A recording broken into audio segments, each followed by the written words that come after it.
Merhaba arkadaşlar, hepinize mutlu günler diliyorum. Bugün yine orkidelerle ilgili güzel bir video ile karşınızdayım. Daha önceden orkidelerde yavru orkide yani keyik oluşturma ile ilgili videolar paylaşmıştım. Bugün yine kısaca değineyim arkadaşlar. Bakın şu görmüş olduğunuz orkidelerin boğum yerlerini aloe vera veya vazelin sürerek orkidelerinizden çiçek dalı veya bu şekilde görmüş olduğunuz yavru orkideleri elde edebilirsiniz.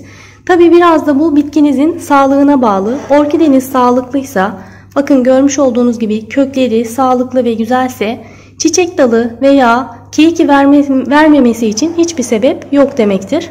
Sağlığının yerinde olması için de orkidenizi özellikle sevdiği konuma koymalısınız. Bol ışık alan, nemli bir ortama 15 ila 25 derece aralığında olan bir yere koyarsanız orkideniz sürekli çiçek dalı verir veya yavru orkide bu şekilde oluşturabilirsiniz. Bazen de orkideler ölmek üzereyken yine yavru orkide oluşturabilir. Bitkiler içgüdüsel olarak ölmek üzereyken neslinin devam etmesi, türünün devam etmesi için bu şekilde yavru orkide oluşturabilir. Bu biraz da bitkinin türüne bağlı arkadaşlar. Bazı orkideler sürekli yavru orkide verirken bazıları da bakın gördüğünüz gibi sürekli çiçek dalı da oluşturabilir. Bazen orkideler kendi doğal koşullarında da yavru oluşturabilir. Ama yine de desteklemenizi tavsiye ederim. Vazelin veya aloe vera ile destekleyerek siz de bu şekilde orkidelerinizde yavrular elde edebilirsiniz. Bugün de yavru orkidenizin nasıl daha hızlı köklenmesini sağlayabilirsiniz? Bununla ilgili kısaca bilgiler paylaşacağım. Görmüş olduğunuz gibi orkidemde henüz hiç kök yok ama 2 tane çiçek dalı oluştu. Hiç kök olmadığı halde 2 tane çiçek dalı oluşunca köklenme oldukça geç olacaktır arkadaşlar. Çünkü bitki şu an kendini çiçek dalını büyütmeye ve çiçekleri çıkarmaya adapte etmiş durumda. Çiçek dalları çıkmamış olsaydı daha hızlı bir şekilde köklenme olurdu. Ama çiçek dalları olduğu için bir yandan çiçek açması, bir yandan kök vermesi bitki için oldukça yorucu olacaktır. Aslına bakarsanız orkideniz sağlıklıysa herhangi bir sorun olmadan yavaş yavaş kendiliğinden bitkinin üzerinde köklenecektir. Bakın bu orkidemin de kökleri sağlıklı aslında ama 2 tane çiçek dalı olduğu için köklenmesi biraz daha zaman alır. Ben de daha hızlı köklenmesini sağlayabilmek için ona küçük bir destek sağlayacağım. Bunun için de yosun kullanacağım arkadaşlar. Şöyle yosunu göstermek istiyorum sizlere. Daha önceden de özellikle köksüz orkideleri köklendirmek için yosun kullanmanızı tavsiye etmiştim. Bu şekilde yosunu ormanlarda rahatlıkla bulabilirsiniz. Özellikle şu an kış aylarında olduğumuz için her yerde hemen hemen vardır. Ağaç diplerinde özellikle kuzeye bakan kısımlarda, gölgelik alanlarda bu şekilde yosunları temin edebilirsiniz. Yosunları topladıktan sonra evde bir kez sirkeli suda yıkamanızı tavsiye ederim. Hastalık falan olmaması için, orkidenize herhangi bir zararlı hastalık, böcek oluşturmaması için bir kere yıkayıp dezenfekte etseniz daha iyi olacaktır. Arap sabunu ile de yıkayabilirsiniz veya direkt sirkeli suda da yıkayıp durulayabilirsiniz. Bir kere yıkayın sirkeli suda. Sonradan durulayıp çiçeklerinizde bunu kullanabilirsiniz. Sadece orkide için değil, diğer bitkileri köklendirmek için de yosun çok etkili arkadaşlar. Yosunun nem tutma kapasitesi, su tutma kapasitesi oldukça yüksek olduğu için ben özellikle çiçekleri köklendirmede yosun kullanıyorum. Menekşeleri köklendirmede kesinlikle birebir. Yani çiçek çoğaltmada sıkıntı yaşıyorsanız kesinlikle yosun kullanmanızı tavsiye ederim. Yosun kullananların çiçek çoğaltmada hiçbir sıkıntısı olmaz. Ormana gidip alamam diyorsanız çiçekçilerde de rahatlıkla bulabilirsiniz. Artık çiçekçilerde de çok rahat bulunuyor arkadaşlar. Çiçekçiler süsleme amaçlı olarak orkideleri dikmeye ya da diğer çiçekleri süslendirme amaçlı olarak yosunu çok fazla kullanıyor. Çiçekçilerde de rahatlıkla bulabilirsiniz. Çiçekçilerde de yosunu bulamıyorsanız süngerde kullanabilirsiniz. Bu görmüş olduğunuz normal bulaşık süngeri arkadaşlar. Şu sarı kısmını kesip bunu bitkinizin köklerine sararak kullanabilirsiniz. Daha önceden de özellikle köksüz orkideyi köklendirmede ben sünger ve yosun kullanmıştım. Yukarıdaki linke tıklayarak onlara da ulaşabilirsiniz. Köksüz orkideler için sünger ve yosun özellikle çok etkili. Sizin de denemenizi, uygulamanızı tavsiye ederim.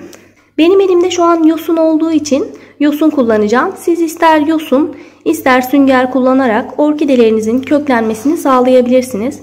Şimdi şu görmüş olduğunuz kök kısımlarına doğru yosunu saracağım arkadaşlar. Normalde anaç orkideniz sağlıklıysa, kökleri sağlıklıysa, kendisi sağlıklıysa bu işlemi yapmak zorunda değilsiniz. Ama dediğim gibi daha hızlı bir şekilde köklenmesini sağlayabilmek için bunu uygulamanızı tavsiye ederim. Bir de benim orkidemde gördüğünüz gibi 2 tane çiçek dalı var. Hem 2 tane çiçek dalı varken bir yandan da kök oluşturması oldukça zor olacak. Buna destek olmak için özellikle bu yöntemi uygulayacağım. Bu şekilde yosunu gövdesine doğru sarıyorum. Yosun burada bitkinin nemli kalmasını, köklerin nemli kalmasını ve bir an önce orada köklenme oluşmasını sağlayacak. Sünger de aynı görevi görür arkadaşlar. Süngerle de yapabilirsiniz. Ama tabii yosunun nem tutma kapasitesi daha yüksek. Sünger daha hızlı bir şekilde sulanma gerektirir. Ama yosun çok böyle sık sulama gerektirmez. Biraz daha yosun nemi tutacaktır. Bunlar orkideleri dallarını tutan şeyler. Veya şu görmüş olduğunuz ambalaj lastiklerini de şöyle koyabilirsiniz.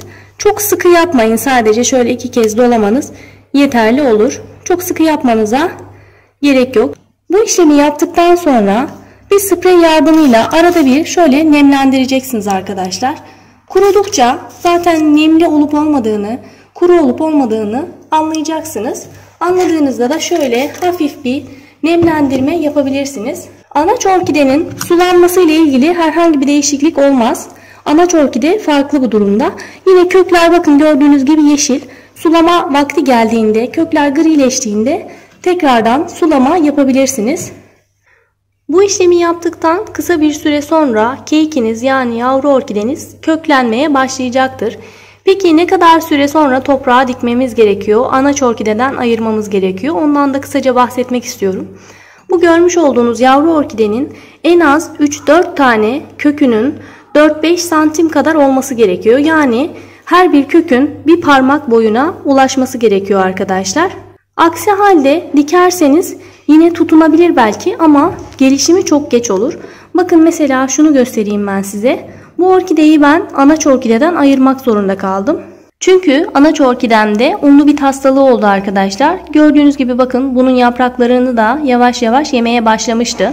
Hemen anaç orkideden ayırdım. Buraya toprağa diktim. Tabii anaç orkidemin de köklerini temizledim. Unlu bitten kurtulmak için dezenfekte ettim ve yeniden köklenmesi için ona bakım işlemi uyguladım. Bunu da bu şekilde Hindistan cevizi torfuna diktim. Bunun 3 tane kökü var gördüğünüz gibi sadece. Kökleri aslında yeterli değil ama gördüğünüz gibi şu an için sağlığı yerinde, herhangi bir problem yok. Kış aylarında özellikle bir sıkıntı yaşamazsınız ama yazın özellikle sıcak zamanlarda köklenmesi çok geç olur ve bitkiniz gelişim göstermez. Sıcaklara orkideler pek fazla dayanamaz. Özellikle yavrular hiç dayanamadığı için hemen kuruyabilir. Kış aylarında yine dediğim gibi çok fazla sıkıntı yaşamayız. Yaza kadar zaten bu da kökleneceği için bir problem olmaz. Hindistan cevizi torfu da kullanabilirsiniz ya da direkt yosuna da dikebilirsiniz arkadaşlar. Bunlar da daha önceden elde etmiş olduğum yavru orkidelerim. Bazılarının köklenmesi için yosunla bu şekilde uygulama yaptım. Ama bazılarına yapmama gerek kalmadı. Bu biraz da orkidenin sağlığına bağlı arkadaşlar. Anaç orkidenizin sağlığı yerindeyse, kökleri sağlıklıysa hiçbir şey yapmadan da kendiliğinden yavru orkidenin kök oluşmasını sağlayabilir. Ama anaç orkidenizin sağlığı yerinde değilse kök oluşması biraz geç olacaktır. Özellikle anaç orkidenin sağlığı yerinde değilse, kökleri yoksa kesinlikle bu işlemi yapmanızı tavsiye ederim. Çünkü yavru orkide anaç orkidenin yorulmasına sebep olur. Siz bu işlemi yaparsanız yavru orkide anaç orkideyi çok fazla yormaz ve anaç orkide de sağlığını yitirmez. Bir de orkidelerinizin üzerinde yavru varsa besin takviyesi ile bitkilerinizi destekleyebilirsiniz. Çünkü dediğim gibi K2 yani yavru orkide anaç orkideyi yoracaktır. Besin takviyesi verirseniz biraz daha güçlenmesini sağlar. Bitkiler çiçekliyken ayda bir besin takviyesi verebilirsiniz. Çiçekli değilken veya üzerinde yavru varken 15 günde bir besinle destekleyebilirsiniz. Evde hazırlayacağınız bitki besinleriyle de orkidelerinizin sağlığını korumasını sağlayabilirsiniz. Bunlarla ilgili daha önceden videolar paylaşmıştım. aloe vera suyu, muz kabuğu suyu, yumurta kabuğu suyu, bu ve buna benzer doğal içerikli besin takviyeleriyle orkidelerinizin gelişimine destek olabilirsiniz arkadaşlar. Kanalımda bunlara ilişkin videolar mevcut. Yukarıdaki linke tıklayarak onlara ulaşabilirsiniz. Bugünkü videonun da sonuna geldik arkadaşlar. Videomu buraya kadar izlediyseniz ve faydalı olduğunu düşünüyorsanız beğenmeyi ve abone olmayı unutmayın lütfen. Yeni videolarda görüşmek üzere. Şimdilik hoşça kalın arkadaşlar.